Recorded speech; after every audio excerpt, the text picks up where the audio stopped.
Welcome to everyone. मैं इस lecture के थ्रू आपको ये बताने का कम्प्लीटली ट्राई करूँगी और एक रीसेंट जजमेंट 2022 जिसमें सुप्रीम कोर्ट ने डोमेस्टिक वायलेंस एक्ट में जो लिमिटेशन पीरियड था उसका पूरी तरीके से डिसाइड कर दिया। और ये एक तरीके से आप बोल सकते हैं कि डोमेस्टिक वायलेंस एक्ट में उस लिमिटेशन पीरियड को डिसाइड करने के बाद बहुत ही ज़्यादा ये ईजी हो गया कि जो लिमिटेशन पीरियड जो कि 468 ऑफ सीआरपीसी के अकॉर्डिंग गवर्न हो रहा था, जिसमें कि 1 ईयर विद इन 1 ईयर में क्राइम अगर डोमेस्टिक वायलेंस एक्ट के अंडर हुआ है ऑफेंस, तो उसको विद इन 1 ईयर में आपको एप्लीकेशन मूव करना होता था और केस फाइल करना होता था। बट इस जजमेंट के बाद काफ़ी रिलीफ मिली, तो उस जजमेंट को मैं यहाँ पे एक्सप्लेन करूँगी। अलॉन्ग विथ मैं आपको ये सारे सेक्शन का एप्लीकेशन बताऊँगी। सबसे पहले section 12 of DV act, CrPC की सेक्शन 468, फिर section 31 of domestic violence act, फिर इसके साथ साथ मैं आपको ये latest judgement Kamchi versus Lakshmi Narayanan 2022 ये एक्सप्लेन करूँगी। इसमें फिर सारा मैथ्यू के जजमेंट को मैं एक्सप्लेन करने का ट्राई करूँगी। और अब सारा मैथ्यू का जो जजमेंट है वो 468, इस पे मैंने ऑलरेडी एक वीडियो बना रखा है। अगर आप चाहें तो वहाँ से भी एक बार आप देख सकते हैं, तो आपको और क्लियरिटी मिलेगी। बट ये बहुत इंपॉर्टेंट जजमेंट है डोमेस्टिक वायलेंस एक्ट में को लेते हुए और सीआरपीसी की प्रोविज़न 468 को लेते हुए, जहाँ पे लिमिटेशन पीरियड डिसाइड किया गया है, वो मैं आपको एक्सप्लेन करने का ट्राई करूँगी। अलॉन्ग विथ मैं आपको ये बताने का ट्राई करूँगी इस वीडियो में कि आपको कि जो डोमेस्टिक वायलेंस एक्ट में जो कंप्लेंट होता है और जो सीआरपीसी में जो कंप्लेंट सेक्शन 2D में डिफ़ाइन किया गया, इन दोनों में डिफरेंसेस क्या है। अलॉन्ग विथ मैं आपको ये बताने का ट्राई करूँगी कि जो डोमेस्टिक वायलेंस एक्ट का जो केस होता है वो सिविल नेचर का होता है, और उसके साथ साथ उसकी लिमिटेशन पीरियड क्या है, उसमें कैसे लिमिटेशन एक्ट भी गवर्न करता है। ये एडिशनल मैं इंफॉर्मेशन अदर केस से लेते हुए मैं आपको ये भी एक्सप्लेन कर दूँगी यहाँ पे।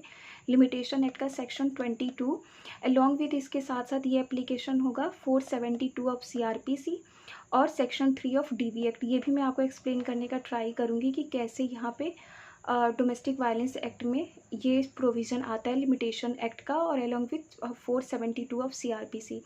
तो मैं स्टार्ट करती हूँ इस वीडियो में, आपको ये एक्सप्लेन करने का ट्राई करती हूँ कि क्या होता है इस केस में जो कामची वर्सेस लक्ष्मी नारायण 2022, इस केस में सुप्रीम कोर्ट ने ये डिसाइड किया कि सेक्शन 468 ऑफ सीआरपीसी जिसमें कि लिमिटेशन पीरियड दिया हुआ है, वो लिमिटेशन पीरियड का एप्लीकेशन डोमेस्टिक वायलेंस एक्ट की डोमेस्टिक वायलेंस एक्ट में जो एप्लीकेशन फाइल किया जाता है under section 12 of domestic violence act, उस पर अप्लाई नहीं होगा। मीन्स 468 में जो लिमिटेशन पीरियड दिया हुआ है वो एप्लीकेबल नहीं होगा उन एप्लीकेशन में जो एप्लीकेशन फाइल किया जाता है, मूव किया जाता है under section 12 of domestic violence act.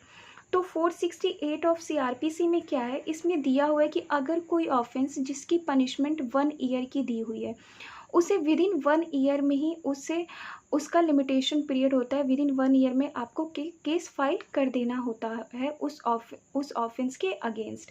अगर उसकी पनिशमेंट 1 ईयर की है, अगर कोई ऐसे ऑफेंस है जिसकी पनिशमेंट 1 ईयर है, तो विद इन 1 ईयर के अंडर ही आपको उसके अगेंस्ट केस फाइल करना होता है। ये सीआरपीसी के सेक्शन 468 में ये प्रोविज़न दिया हुआ है।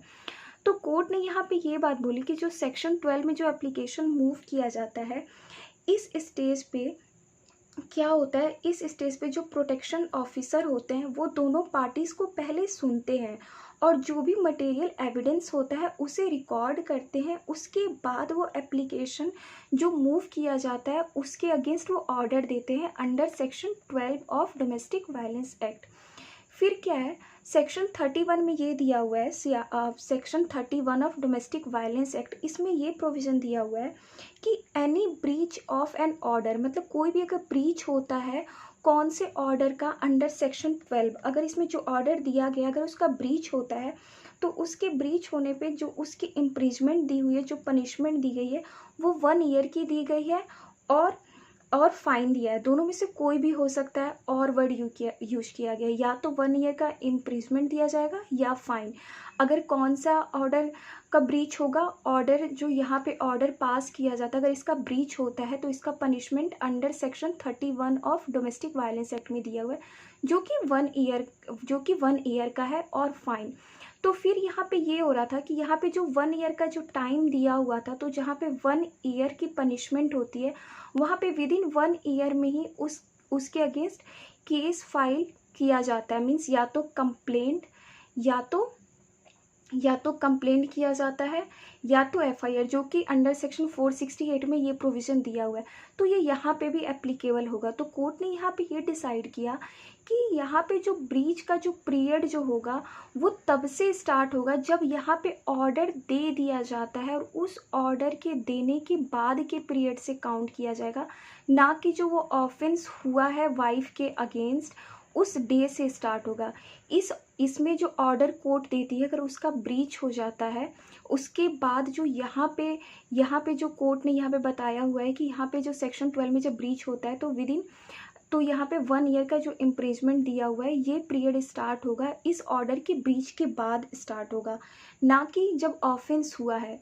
फिर कोर्ट ने यहाँ पे बताया कि जो सेक्शन 468 ऑफ सीआरपीसी में, जिसमें कि विदिन 1 ईयर का जो पीरियड दिया हुआ है, वो यहाँ पे एप्लीकेबल नहीं होगा।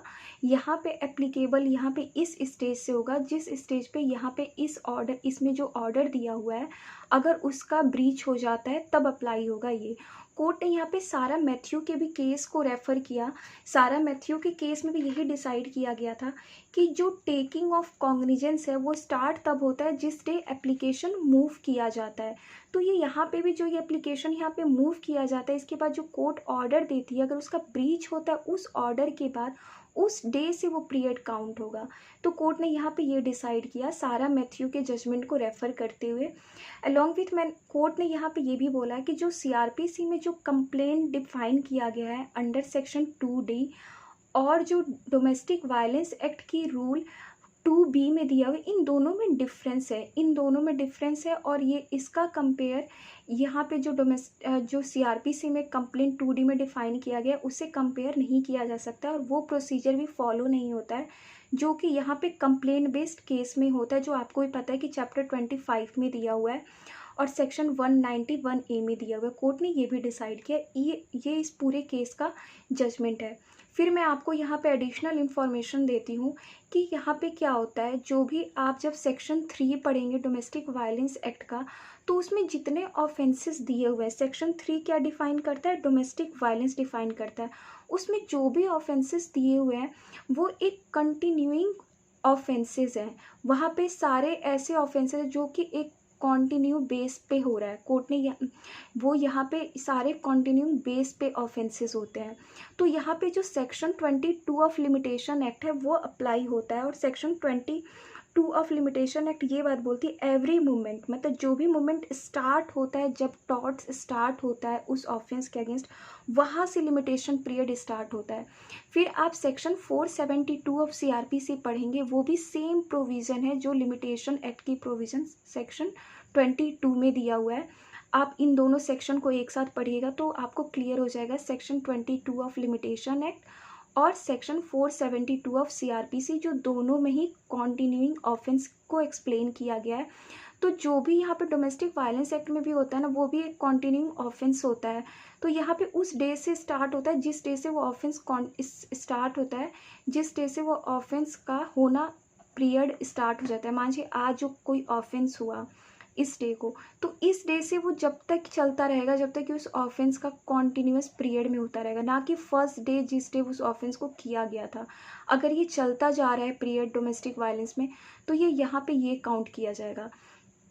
तो ये आपको कोर्ट ने यहाँ पे एक जजमेंट में कोर्ट ने ये सेक्शन को रेफ़र किया था, सेक्शन 22 ऑफ लिमिटेशन एक्ट और 472 ऑफ सीआरपीसी, जिसमें कोर्ट ने बताया था कि जो सेक्शन 3 है ना डोमेस्टिक वायलेंस एक्ट का, उसमें जो भी ऑफेंसेस दिए हुए हैं वो एक कॉन्टिन्यूइंग ऑफेंसेस है।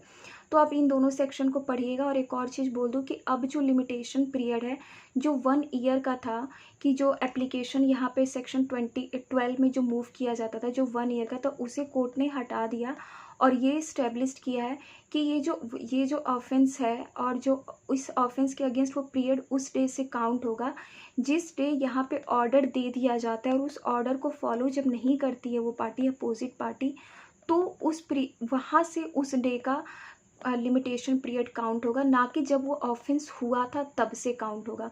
अलॉन्ग विथ आप सारा मैथ्यू का केस पढ़िएगा। मैंने वैसे इस पर वीडियो बनाया हुआ है, मैं यहाँ पे डिस्क्रिप्शन बॉक्स में डाल दूँगी उस वीडियो का रेफ़रेंस, आप एक बारी देख लीजिएगा। ये पूरा जजमेंट ये बहुत इम्पॉर्टेंट है और स्पेशली ये तब इम्पॉर्टेंट हो जाता है जब आप कभी भी डोमेस्टिक वायलेंस केस के अगेंस्ट आप ऑफेंसेस डील कर रहे हैं। तो सेक्शन 12 में अब आप 1 ईयर की चीज़ को इंटरटेन नहीं करेंगे, आप मूव कर सकते हैं। अब वो पीरियड हटा दिया गया है। अलॉन्ग विद आप जब भी किसी जुडिशरी की प्रिपरेशन करें जिसमें डोमेस्टिक वायलेंस एक्ट है, तो ये प्रॉब्लम बेस्ड क्वेश्चंस इन दोनों सेक्शन को लेते हुए फ्रेम किया जा सकता है। तो आप इस जजमेंट को अच्छे से पढ़िएगा खुद भी, और अगर आपको कुछ और भी पूछना होगा तो आप मुझसे पूछ सकते हैं। मैं ट्राई करूँगी कि मैं कमेंट बॉक्स में या जिसके भी थ्रू आप मुझसे कनेक्ट करें, मैं उसे एक्सप्लेन करने का ट्राई करूँगी। और आप इसके साथ मेरा प्रीवियस वीडियो देख लीजिएगा 468 ऑफ सीआरपीसी, तो आपको और क्लियर हो जाएगा 468 ऑफ सीआरपीसी की application. Thank you very much.